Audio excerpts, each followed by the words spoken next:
শরীফ ওসমান হাদি কোন দলের নয়, শরীফ ওসমান হাদি কোন মতের নয়, শরীফ ওসমান হাদি বাংলাদেশ পন্থী রাজনীতিবিদ।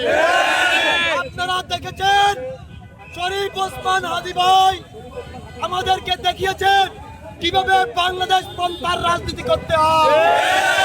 তিনি দেখিয়েছেন কিভাবে দিল্লির দাসত্বকে মেটায় মারিতে হয়।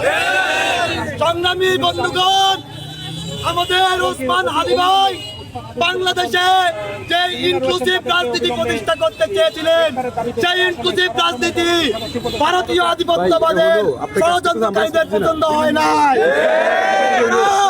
কাপুরুষের মতো পিছন থেকে গুলি করেছে।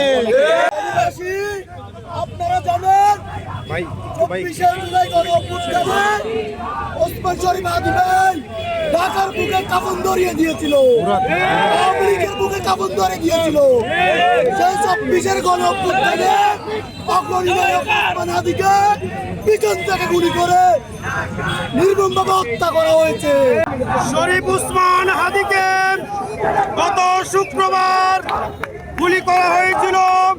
কিছুক্ষণ পূর্বে হাদি শাহাদাতের অভিযোগে আলাপন করেন আমাদের থেকে বিদায় নিয়ে মহান রব্বে কাবার সান্নিধ্যে চলে গিয়েছে।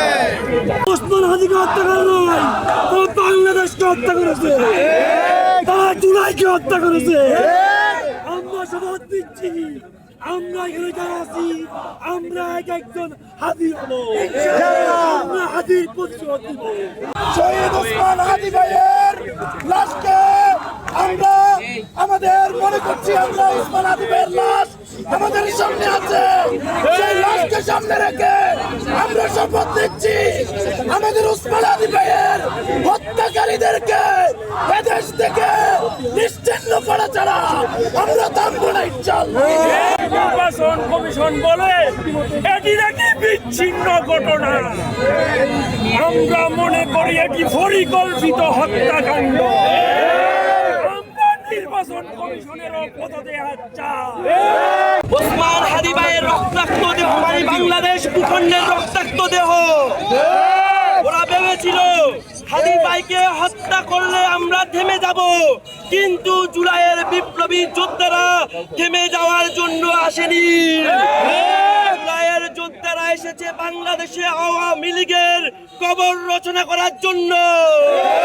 জুলাই যোদ্ধা হাদিকে হত্যা করা হয় নাই, তারা দুর্নীতির মূলোৎপাটন করতে চায়, তারা ভারতীয় আধিপত্যের বিরুদ্ধে কথা বলতে চায়, তাদেরকে হত্যা করা হয়েছে। আমি একজন প্রার্থী হিসাবে বলতে চাই, বাংলাদেশের নির্বাচনের কোন পরিবেশ নয়। সংগ্রামী ফেনীবাসী, আমাদের শহীদ শরীফ ওসমান হাদির খুনিদেরকে আগামী 24 ঘন্টার মধ্যে গ্রেফতার করতে হবে।